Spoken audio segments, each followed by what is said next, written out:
Hello friends, welcome to Trupti's Biology. Today's topic is all about gymnosperm.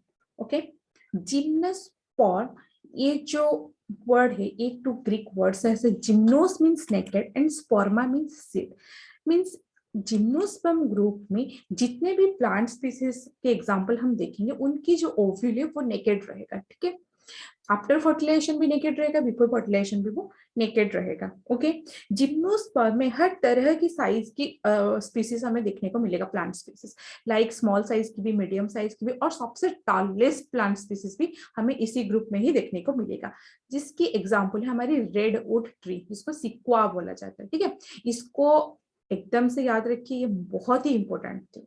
Okay, the tallest tree species is sequoia और redwood belongs to gymnosperm group. Okay, यहाँ पे जो root system है generally वो tap root system रहता है. Okay, fungal के association रहता है तो उसको हम माइकोराइजा बोलते हैं. ये पहले भी हम पढ़ चुके हैं कि association of fungi with higher plants is known as mycorrhiza. Okay, इसके एग्जांपल जो है वो पाइनस है. ओके, सेकेंड कुछ स्पेशलाइज्ड रूट रहता है जिसको हम कोरालोइड रूट्स कहते हैं, जहां पे आपकी नाइट्रोजन फिक्सिंग साइनोबैक्टीरिया की एसोसिएशन रहता है. ठीक है, ये है आपके रेडवुड ट्री और सिक्वा की image. Okay, coming to the next slide. यहाँ पे जो स्टेम रहता है वहां पे ऑन ब्रांच स्टेम भी रहता है और ब्रांच स्टेम भी रहता है. ऑन ब्रांच स्टेम के एग्जांपल हो गया आपकी साइकोस एंड ब्रांच स्टेम के एग्जांपल है आपकी पाइनस. ओके, यहाँ पे जो लीव रहता है सिंपल लीव्स रहता है और कंपाउंड लीव्स भी रहता है. लीव्स की अरेंजमेंट जो रहता है वो उसको पाइनेट बोलते हैं. कब, जहां पे कि पाइनेट अरेंजमेंट अगर हम समझेंगे कि एक दूसरे के ऑपोजिट में लीव्स की अरेंजमेंट रहता है. ओके, नेक्स्ट इनकी जो लीव्स है ये वेल एडॉप्टेड होते हैं कि एक्सट्रीम कंडीशन में भी वो विथस्टैंड कर पाए.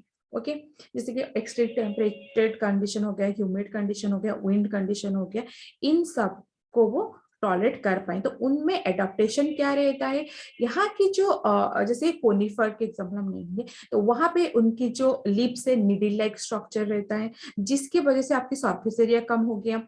थिक क्यूटिकल रहता है और सॉन्किन स्टोमाटा रहता है, जिसकी वजह से आपकी ट्रांसपीरेशन कम होगा, मींस वाटर लॉस भी कम हो जाएगा, क्योंकि एक क्यूटिकल की लेयर रहेगा तो ट्रांसपीरेशन ऑटोमेटिकली कम हो जाता है. और सॉन्किन स्टोमाटा मींस थोड़ा सा अंदर एक्सपोज ना होकर स्टोमाटा अगर रहे तो उसको सॉन्किन स्टोमाटा बोलते हैं, थोड़ा सा अंदर रहेगा तो उसी की वजह से भी हमारी वाटर लॉस कम हो गई. ये है उनकी एडॉप्टेशन. ओके, जिम्नोस्पर्म में जो स्पोर फॉर्मेशन होता है, ये दो तरह की स्पोर फॉर्मेशन होता है जिसको हम हेटेरोस्पोरस बोलते हैं. टेरिडोफाइट्स में भी हम इसको पढ़ चुके हैं. वहां पे होमोस्पोर्स भी फॉर्मेशन होता था और हेटेरोस्पोर्स भी फॉर्मेशन होता था. इन जिम्नोस्पर्म में हेटेरोस्पोर्स ही फॉर्मेशन होता है. ठीक है, तो ये जो प्रोड्यूस करते हैं स्पोर, वो स्पोर मीन्स तो वो हैप्लॉइड ही रहेगा, तो एक माइक्रोस्पोर फॉर्मेशन करते हैं और एक मेगास्पोर फॉर्मेशन करते हैं. Microspore means small size spore, megaspores means large size spore. Microspore represent your male gametophyte and megaspore represent your female gametophyte. ये जो गैमेट्स और स्पोर बनता है, ये स्पोर स्पोरेंजिया के अंदर बनता है. ओके, जो कि स्पोरोफाइल्स के अंदर रहता है. ये भी हम पहले टेरिडोफाइट्स में भी पढ़ चुके हैं. स्पोरोफाइल्स के अंदर स्पोर रहता है, कॉम्पैक्टली अरेंज रहता है, जिसको हम स्पोरोफाइल्स बोलते हैं. लिप लाइक अपेंडेजेस भी पढ़े थे. ठीक है, तो ये जो कॉम्पैक्ट स्ट्रक्चर बनेगा स्पोरोफाइल्स की, इसको हम स्ट्रोबिली बोलेंगे. ठीक है, ये भी हम टेरिडोफाइट्स में पढ़ चुके हैं. तो यहाँ पे ये है आपकी एग्जांपल्स. ओके, ये है पाइनस की, दूसरा वाला था आपकी साइकस की.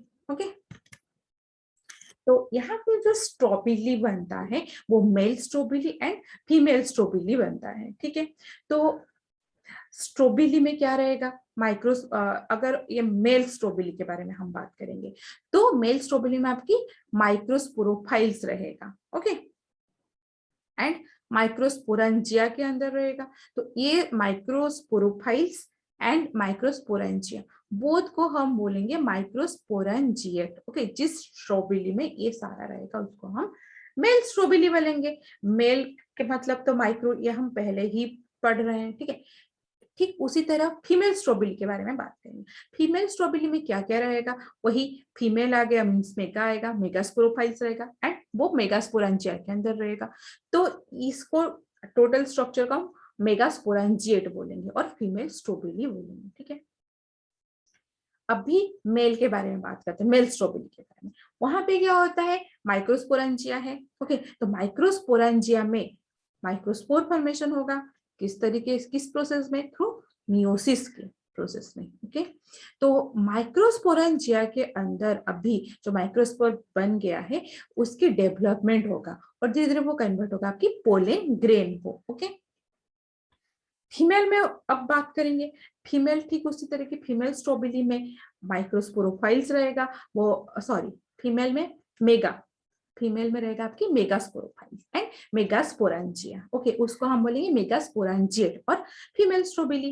ओके, तो वहां पे क्या रहेगा, जो मेल कोन फीमेल कोन, ये जो हम बोले मेल स्ट्रोबिली फीमेल स्ट्रोबिली बोल रहे हैं, ये एक ही प्लांट में भी प्रेजेंट हो सकता है और तो डिफरेंट डिफरेंट प्लांट में भी प्रेजेंट हो सकता है। ठीक है, तो मेगास्पोर जो है वो डिफरेंशिएट होगा। ओके, और वहां पे मेगास्पोर क्या फीमेल स्ट्रोबिली में है। ओके, तो फीमेल स्ट्रोबिली में आपकी मेगास्पोरोफाइल से, जिसके अंदर मेगास्पोरेंजिया है और मेगास्पोरेंजियम उसके अंदर मेगास्पोर बनेगा। तो जब मेगास्पोर बनेगा और मेगास्पोर मदर सेल में मियोसिस होगा, वो 4 डिफरेंट स्पोर फॉर्मेशन करेगा, 4 डिफरेंट मेगास्पोर फॉर्मेशन करेगा। तो वहां पे एक जो मेगास्पोर मदर सेल में कन्वर्ट होगा और फीमेल गैमेटोफाइट में कन्वर्ट होगा, बाकी जो 3 रहेंगे वो डिजेनरेट कर जाएंगे। ठीक है, तो नेक्स्ट क्या होगा, यहाँ पे जो ओव्यूल है, ओके, वहां पे मेगास्पोरोफाइल्स हैं। ओके, फीमेल कॉर्न में, तो वहां पे माइटोटिकली उनके डिवीजन हो गया, 4 मेगास्पोर फॉर्मेशन हो गया जो अभी अभी मैं बोली। ओके, उनमें से 3 डिजेनरेट कर गया और एक फीमेल गैमेटोफाइट को कन्वर्ट हो गया, वो आर्किगोनियम के अंदर है। ठीक, जैसे कि पहले हम सारे ग्रुप्स में पढ़ चुके हैं कि रिप्रोडक्शन के बारे में, वही वो मेल गैमेटोफाइट आएगा, फीमेल गैमेटोफाइट के पास जाएगा, आर्किगोनियम के अंदर जो है उसको फर्टिलाइज करेगा, फर्टिलाइजेशन होगा, जाइगोट फॉर्मेशन होगा, जाइगोट फिर स्पोरोफाइट में कन्वर्ट होता है। ये सारे पढ़ चुके, वही सेम चीज होगा। पहले जो हम पढ़े थे ग्रुप में, आलजी में उनको मतलब वाटर मीडियम था उनका, तो पूरा लाइफ ही एक्वाटिक वो थे। फिर ब्रायोफाइट्स में उनको उनकी एम्फीबियन और प्लांट किंगडम बोला जाता था क्योंकि उनको वाटर मीडियम चाहिए था अपनी फर्टिलाइजेशन के लिए। टेरिडोफाइट्स में भी हमने जाने कि जब स्पोर जाता था, जर्मिनेट होता था, वो थ्रू एयर करंट वो स्पोर डिस्पर्स होकर के जर्मिनेट होता था, लेकिन जब फर्टिलाइजेशन होता था वहां पे भी वाटर मीडियम ही चाहिए था, तो वही आर्किगोनियम के पास जाता था, आर्किगोनियम के माउथ में। यहाँ पे भी क्या होगा, वही सेम चीज होगा, लेकिन यहाँ पे वाटर मीडियम की जरूरत नहीं है, यहाँ पे थ्रू विंड ही आपके पोलन ग्रेन डिस्पर्स होगा, थ्रू विंड करंट। ओके, और एयर करंट। ओके, तो वो आर्किगोनियम के पास आएगा, वहां पे जो पोलन ग्रेन आर्किगोनियम के अंदर पोलन ट्यूब के थ्रू जाएगा फीमेल गैमेटोफाइट के पास और वहां पे उनकी फर्टिलाइजेशन होगा। अब जब फर्टिलाइजेशन होगा तो जाइगोट फॉर्मेशन होगा, जाइगोट अब धीरे धीरे वो डेवलप करेगा एम्ब्रियो को, और जो ओव्यूल है वो कन्वर्ट होगा आपकी सीड को। इसमें ज्यादातर बच्चे कंफ्यूज होते हैं, इसको याद रखो कि जाइगोट जो है वो डेवलप होता है आपकी एम्ब्रियो को, ओव्यूल जो होता है वो कन्वर्ट होगा आपकी सीड को। लेकिन यहाँ पे सीड जो है वो कवर्ड अप नहीं है, यहाँ पे ये देख सकते हो, जब जिम्नोस्पर्म में यहाँ पे कोई कवर नहीं है इसलिए इसको नेकेड सीड बोला जाता है, और यहाँ पे एंजियोस्पर्म के देखो यहाँ पे कितने सारे कोटिंग है। ठीक है, तो ये कवर अप है पूरा जो ओव्यूल है। ओके, यहाँ पे सिर्फ इंटेगुमेंट लेयर ही है, और ये है आपकी न्यूसेलस, जो अभी हम बात कर रहे थे कि जो मेगास्पोर मदर सेल है वो थ्रू मियोसिस 4 मेगास्पोर फॉर्मेशन करेगा और 3 डिजेनरेट कर जाएगा और एक ही बचेगा जो फीमेल गैमेटोफाइट में कन्वर्ट होगा, वो है ये। ओके, और बाकी सारी ये देखो न्यूसेलस, न्यूसेलस में न्यूट्रिएंट भरपूर रहता है, इसके डेवलपमेंट में वो हेल्प करता है। ठीक है, coming to the next slide, ये है आपके एग्जांपल सारे, ये है आपकी साइकोस, ये है पाइनस, ये है जिंको। ओके, अब हम इनकी लाइफ साइकिल जो पहले ही हम बात कर चुके हैं, इनकी लाइफ साइकिल बहुत ही सिंपल है।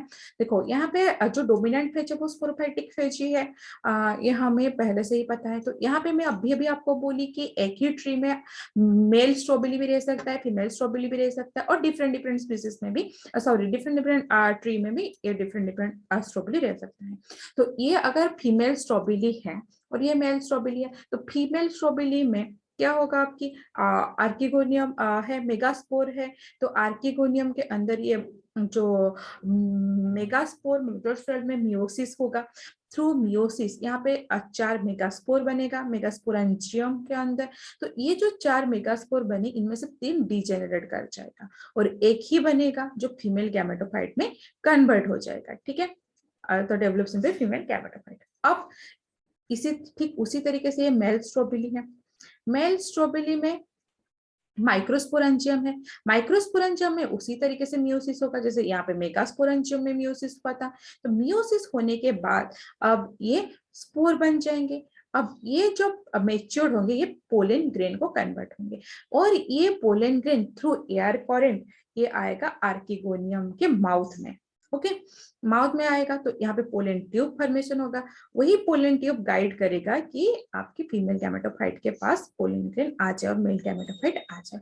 अब भी यहाँ पे क्या होगा, आपकी फर्टिलाइजेशन होगा। यहाँ पे फर्टिलाइजेशन होने के बाद ये कन्वर्ट हो जाएगा जाइगोट में। ओके, और जो जाइगोट बना वो अब कन्वर्ट होगा आपकी एम्ब्रियो में। ओके, और जो ओव्यूल है वो कन्वर्ट होगा हमारी सीड में। तो यहाँ पे जो ये सारे थे, ये स्पोरोफाइट से हम शुरू करेंगे। तो 2n number of chromosome contain करता है। अब यहाँ पे जब मियोसिस हो गया, ये तो मियोसिस मींस रिडॉक्शनल डिवीजन, ये दोनों फेज में मियोसिस हुआ है, मेल में भी और फीमेल में भी। मियोसिस होने के बाद इनकी जो क्रोमोसोम नंबर है वो n number of chromosome contain करेंगे। तो ये हैप्लॉइड हो गए। अब ये आर्किगोनियम के अंदर ही है हैप्लॉइड। ओके, ठीक उसी तरीके से ये भी हैप्लॉइड हो गया मियोसिस के बाद। अब जब फर्टिलाइजेशन हो गया, यहाँ पे ये डिप्लॉइड बन गए, यानी ये 2n नंबर ऑफ क्रोमोसोम ये कंटेन करते हैं।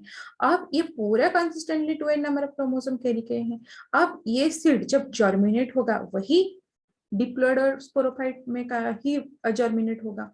तो ये जब मेच्योर हो जाएगा, मेच्योर स्पोरोफाइट बन गया। तो इनकी लाइफ साइकिल में ज्यादा तक वही मतलब स्पोरोफाइटिक कंडीशन ये मेंटेन करते हैं, डिप्लॉयड कंडीशन मेंटेन करते हैं। तो इनके डोमिनेंट फेज है स्पोरोफाइट। ठीक है, thank you so much for watching this video. Please do share, like and subscribe, and don't forget to hit the bell icon for latest update. Have a good day.